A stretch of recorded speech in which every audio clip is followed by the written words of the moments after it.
வணக்கம் நண்பர்களே, நான் உங்கள் Srinivas astrologer and vastu consultant பேசுகிறேன். நண்பர்களே, அனைவருக்கும் இனிய ஆங்கில புத்தாண்டு நல்வாழ்த்துக்கள். இன்னைக்கு மகம் நட்சத்திரத்திலிருந்து இந்த 2024ஆம் ஆண்டு துவங்குவதால் அது கேதுவின் நட்சத்திரமானதால் நீங்கள் கேதுவுக்கு உண்டான அதிபதி அதிதேவதைன்னு சொல்லுவாங்க. விநாயகரை வழிபட்டால் கேது நம்ம கண்ட்ரோல் பண்ண முடியும். கண்ட்ரோல்ன்றதை விட உங்களுக்கு சிறப்பான பலனை தருவாருன்னு சொல்லலாம். ஓகேங்களா?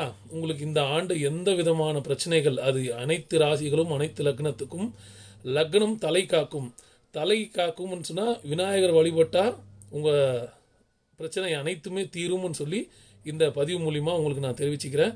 அதனால் எந்த விதமான துன்பங்கள் இருந்தாலும் இந்த ஆண்டு விநாயகர் வழிபாடு சிறப்பான நாட்களாக இருக்கும், உங்களுக்கு பலன் தரும். நன்றி, வணக்கம்.